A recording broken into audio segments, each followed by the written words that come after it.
aí aqui hoje eu queria trazer também para vocês uma espécie aí de cinco coisas para se perdoar. Eu vou colocar dessa forma, até porque foi a forma que o Yogi Bhajan colocou, mas eu gostaria de entender porque o Yogi Bhajan tinha uma forma muito específica de falar as coisas e a gente precisava entender o contexto onde ele falava, para quem ele estava falando e como ele estava falando, para ter um tipo de impacto. E nisso que ele apresenta como as 5 coisas para se perdoar, ele estava falando justamente com pessoas que estavam identificadas com a sua noção individual e não estavam, evidentemente, vivendo nessa maior transbordamento. Por isso que há algo a se perdoar. Porque, como nós já falamos também na aula passada, o perdão é um tipo de ação, é uma ação, mas não é uma ação que é produzida por alguém, porque já não há mais ideia de indivíduo nesse transbordamento total.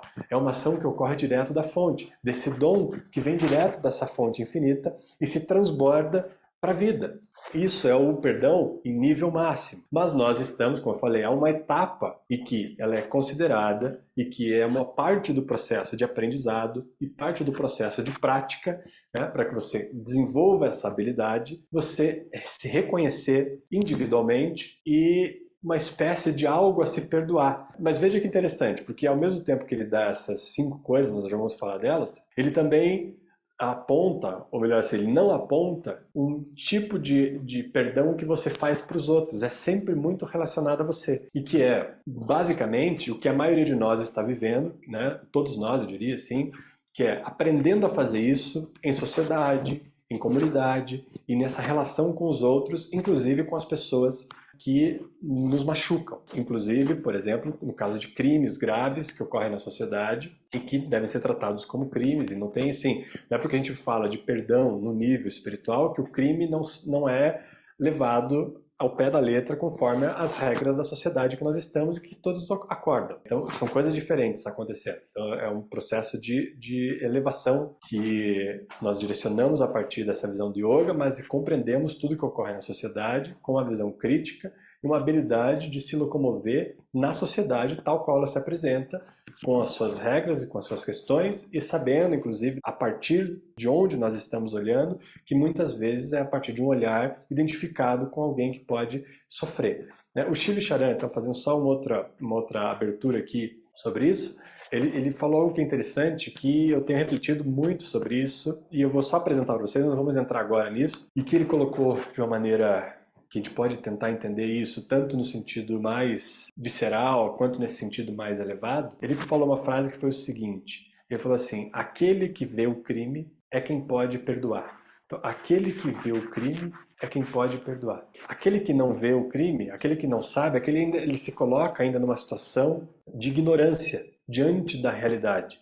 Mas aquele que vê o crime, aquilo que está acontecendo na realidade, é aquele que tem a chance de transbordar essa presença. Nós colocamos aqui como presença, mas também nesse sentido mais raso do que nós estamos falando aqui, que é o perdão, que é esse sentido de você deixar algo para trás nesse ambiente psicológico, de modo que você possa continuar a sua caminhada de desenvolvimento, sem que isso fique ali te prendendo nessa maneira de seguir adiante. Ele é o começo das coisas. Então a gente precisa, nesse nível de relações, perdoar, para como se você tirasse da frente algo que te impedisse, um muro que te impedisse de continuar seguindo, para então caminhar nesse sentido mais elevado que eu apresentei no início da aula sobre o perdão. E o Yogi Bhajan traz aí cinco coisas a se perdoar, e veja que interessante porque ele começa com a primeira coisa para se perdoar, ele diz assim: perdoe o divino por ter separado você dele. Veja que interessante, ele fala assim, porque ele está considerando ali, naquele momento, em que você está identificado como um indivíduo, alguém que está separado e que está sofrendo a dor dessa separação. E que ao sofrer a dor dessa separação, vai poder sentir o sofrimento natural das relações, sejam elas quais forem, e nos seus níveis de potência também. Uns menos, outros mais, dependendo do nível desse sofrimento, do acontecimento, mas é porque isso é motivado por uma identificação individual de alguém que está separado do divino. Só que, no entanto, essa é a maneira como a vida acontece. Esse é o método da vida. A vida acontece nesse método de lança uma luz sobre uma consciência que se torna individual, se reconhece individual e se sente separada.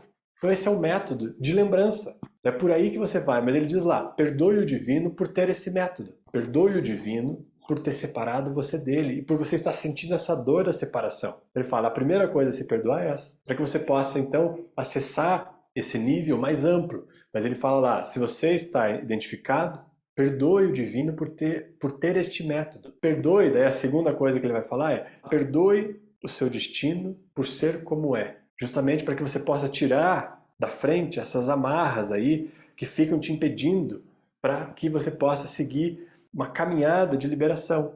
Então, primeiro lá, perdoe o divino por ter te separado dele e por você sentir essa dor da separação. Perdoe o seu destino por ser como é. Perdoe a distância e as circunstâncias por seguirem numa lógica de causa e efeito. Isso é muito interessante, porque sempre toda ação tem uma reação, não é essa uma lei da física? Então ele fala lá, perdoe a distância e as circunstâncias por seguirem numa lógica de causa e efeito, onde você sofre consequências dos seus atos, porque sempre você vai sofrer, toda ação tem uma reação de força contrária em mesma intensidade. Então perdoe essa distância e as circunstâncias por acontecerem nessa lógica, perdoe a sua capacidade, a sua habilidade e as suas limitações, porque tudo isso é limitado. Mesmo isso que você pensa ser divino em você, ainda assim é algo limitado perto daquilo que é. Então perdoe a sua capacidade, ou a sua incapacidade, a sua habilidade ou a sua inabilidade de se relacionar com a vida e perdoe a si mesmo por ter que passar por tudo isso. Isso se direciona um tanto para aquele contexto onde nós direcionamos de que o perdão é um processo interno e não algo que você oferece para o outro, como se você fosse um ser superior ao outro, mesmo para aquele que te ofendeu. Isso é um sentido de superioridade. E nós estamos falando aqui que o número 7 ele vai lidar com essa questão de elevação e de superioridade. Então nós vamos aprender bem essa diferença entre o que é superioridade e o que é elevação.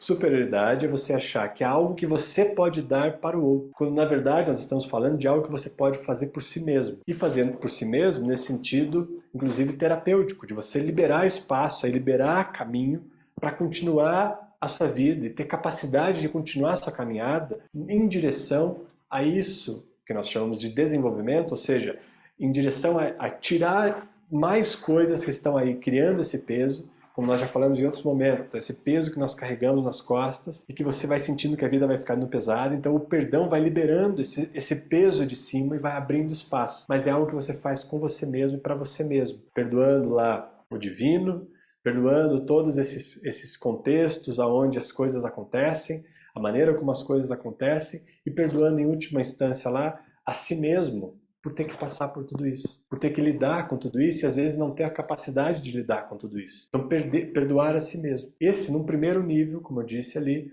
um nível estratégico de prática para que você tenha a capacidade de seguir para um nível mais amplo de transbordamento total, considerando lá o nosso início da conversa, onde perdoar é um dom, algo que nós recebemos como presente e que pode ser transbordado, entregado para a vida no seu nível máximo, perdoar. Então, mas são níveis que a gente vai tatear mais eles ao longo do ano para a gente ir compreendendo e tentar esclarecer mais. E cada indivíduo e cada situação tem que ser tratada individual. Quando eu falo aqui também, nós estamos falando de uma maneira ampla, não de uma maneira individual, porque cada caso tem que ser tratado de uma maneira individual, para que você tenha de fato as referências necessárias para encaminhar um processo de liberação para aquela situação específica, mas nos mostra aí a direção, né? Nos dá um rumo para onde ir. Mas nós vamos tatear mais isso aí, vamos esclarecer ao longo daí. Nós temos um ano inteiro para ir esclarecendo essas questões, para ir compreendendo isso, se assentando sobre nós com uma compreensão, inclusive qual é o lugar de cada coisa, qual é o momento estratégico de cada etapa. Quando que é possível você seguir num momento estratégico e se direcionar para outro depois. A gente vai seguir nisso e hoje, inclusive, o CRIA que nós vamos fazer é um CRIA para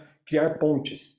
Justamente nesse sentido, a gente vai criar essas pontes de compreensão. Nós vamos fortalecer poderosamente esse centro, o centro mais poderoso magnético do corpo, que é o coração, que tem um impacto profundo na aura e que pode criar essas pontes. Então nós vamos hoje fazer um trabalho muito específico, muito especial,